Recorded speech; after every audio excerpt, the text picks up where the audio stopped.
Hello, hello, hello. Good morning, sweet bees. Welcome to today's live. And today's live, I want to tell you and explain to you why it's very important that you keep almost daily practice called journaling. Have you done it already? Or have you read about it a lot? I know. I have done too. And I've resisted it for so long. I've started journaling a gazillions of times, and a gazillions of times I quit journaling. And there were a few things that I think were on my way. First of all, I love to handwrite. And having a physical journal is a bit tricky because you have a physical thing with all your most vulnerable thoughts. If you have a house, you can hide it away and tuck it in a safe place. But I've been moving a lot, and carrying these journals was a bit tricky. Plus, I have to say, I love stationery. I really, really do love stationery. So, as a stationery lover, what happens? When you stop journaling after page 20, so most of the journal is empty, you kind of blame it on the journal. It's not exciting enough.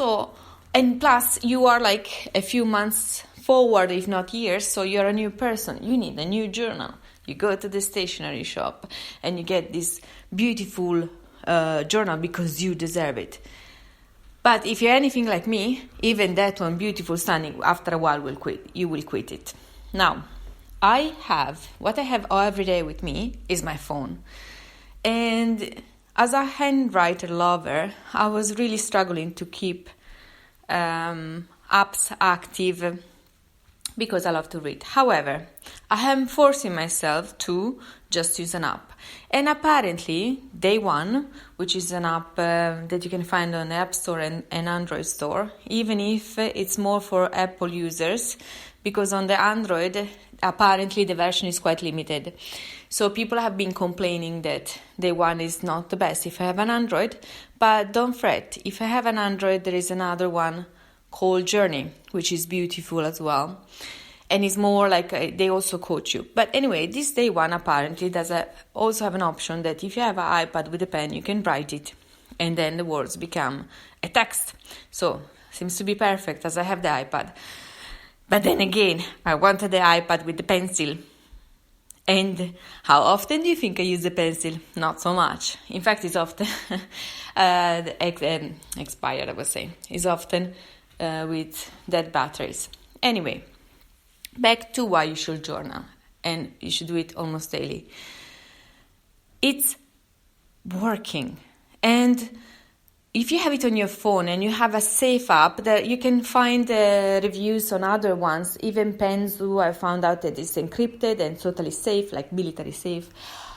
So find an app that you're sure they will not sell your data. Maybe you will need to pay for it, but some of them have a free version, which is of course limited, but at least it will help you to do something on a daily basis that will help you. And you know why it helps you? Because when you journal, it forces your mind to focus on the things that are working in your life.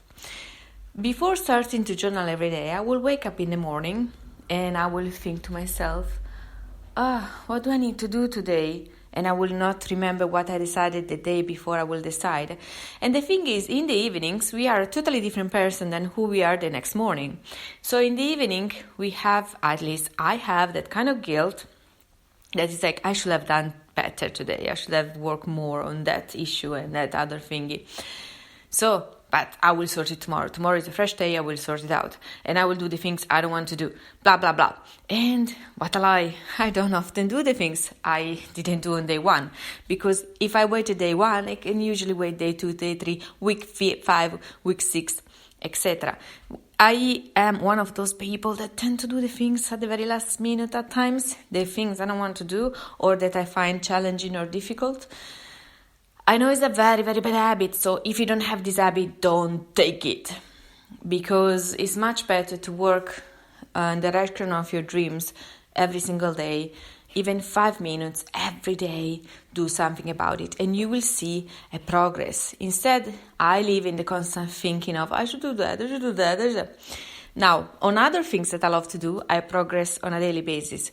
Especially, I love my work. So everything that is therapy related, the research, studying, I do it almost every day, and I can see how much progress I'm doing.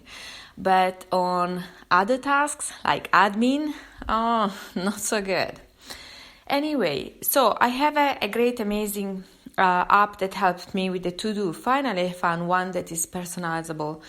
If you're frustrated from all the to-do apps that are out there and you're looking for something that you can personalize a lot, and I never found an app, a to-do list that you can personalize this much, then check out Amazing Marvin.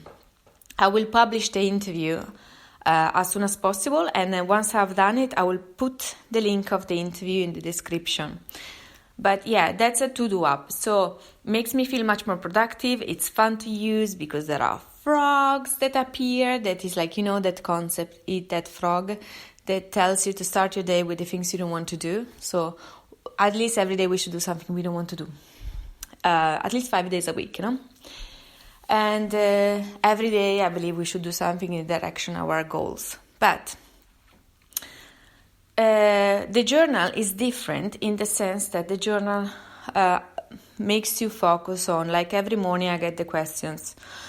What are you wanting to do today that will make an impact on your business? What would you like to do today that will make an impact on your life? Why do you want to do these things? For me, it's very powerful to know why. I'm one of those people that if you tell me, do this thing, why? Just do it. If I don't understand why I need to do it, I really, really struggle to do it, and sometimes I won't do it. I need to understand why something is important to do, and then I will love to do it. I'm all about making this planet a better planet, to help as many people as I can to unlock themselves and free themselves. As a therapist, I want people to be happier. I became a therapist because I have this skill that I'm good with people and I can heal them, and I want to help as many as I can. And if I understand why I need to do something, then great. Admin or fixing my website is like, oh my gosh, why do I need to do it? It's actually good enough for now, which it is, but I can improve it because I have some idea to do to improve it. And yet I can push myself to do it because I don't know, because probably it's the technical side makes me feel uncomfortable because I'm not very good with amending my website, as it's quite tricky, all this technological stuff, even if Squarespace has plenty of video explanation on how to do that. But it still is not my skill. It's not my skill, it's not my strength. So it's something that I keep procrastinating. The journal asks me every day why I need to do something. And it doesn't overwhelm me. I know, like today, I have 3 things to do that will make my day, will feel better about my day. One of these is doing a podcast. And here I am talking to you live today. And journaling also is literally like a 5 minutes a day job. And I do it a few minutes in the morning, which is the longest because you need to set your day, but it gives you purpose, which is amazing. And then before going to bed, go back to the journal and I say the 3 things that happened today, bad or good. And the other day, for example, I stepped into stopping a woman who I saw, she kicked her dog, and the dog ended up in the canal in London, here where I'm staying now. And I was so upset, and I argued with her, and the dog was fine because she didn't kick him strong, but he got scared because suddenly she pushed him in the water, and he ended up in the canal. He was trying to get out, and she pulled him up. And so that was a very bad thing that happened to me because I didn't know what to do to stop her, to make sure that the animal RSPCA we have in the UK stepped in, and they could have decided if to take the dog or not. Instead, she left. She ran away. And I wasn't ready enough. I was so shocked because in a full day during a stroll in the canal, which is full of people, she did it in front of me and my flatmate. I was shocked. Anyway, so I had to write that thing down, and because I wanted to write it down, because it's something that happened. And also because I'm not giving up on that dog. Turns out that the place where she kicked the dog had cameras. So I have asked people if they know how to get to those cameras, so the people of the owners hopefully will report this woman. And later on today I'm going to talk to them if I can find somebody who is responsible to give my business card, because my flatman and I are more than happy to witness in case they manage to find this woman and take her to court. Now it's a bit difficult if she doesn't live close by, because she probably won't appear there for a while. But anyway, the journaling thing. So in the evening it asks you to say 3 things that happen in the day. Of course you can add as many as you want on one day. This is how it's called, the app. But also another one app that I found great, which is less overwhelming, is called 5 Minutes Journal. But there are so many. You can do some research and find the one that works for you, because one day is a bit on the expensive side. Instead there are cheaper version and stuff. But anyway, the thing that I've noticed, as I'm sure you also have negative loop moments at times, because we are humans, we all do. And as humans, we are more wired to have more negative thoughts than positive. We have hundreds of thoughts in every minute.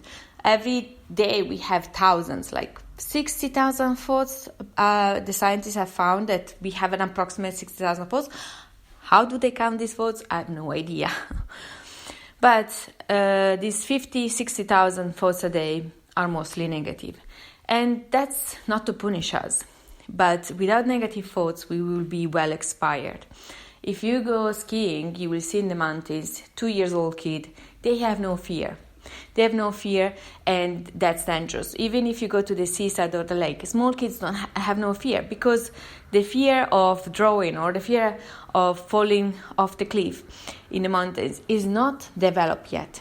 So small children are fearless. In fact, we are born with 2 fears: the fear of being dropped and the fear of loud noises. Every other fear is learned. It's learned from either other people or endorsed to us, where in fact, if you notice, people with even a phobia of spiders or snakes is usually one of the parents, if not both, have the same fear. And so it's usually learned.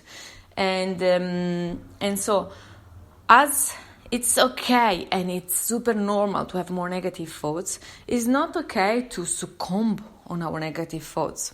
So when we are aware, I'm having a negative thought, I'm not feeling very well right now, I'm feeling anxious, or I'm feeling sad, or I'm feeling worried, then once you are aware, knowing what problem you have is halfway the solution.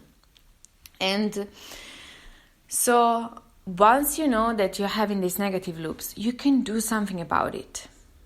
And journaling brings you back to the present, makes you focus on what's working in your life, because we give so many things for granted. But have you ever met a person in your life that you know very well, that is very ungrateful, but he or she is extremely happy? If you do, that they are happy yet ungrateful, I would like to challenge that. How well do you know this person? Have they told you their fears, their dreams, their broken heart histories? Have they been vulnerable with you? If not, then you don't know them that deeply. They might be putting a facade, a mask, where they pretend to be happy, and yet they are so bitter and they're ungrateful for everything. So being grateful is super important. It's a recipe, it's a fundamental recipe to be happy. Because when we are grateful, we are in the present. For example, as humans, we tend to give so many things for granted, and I'm guilty of that too.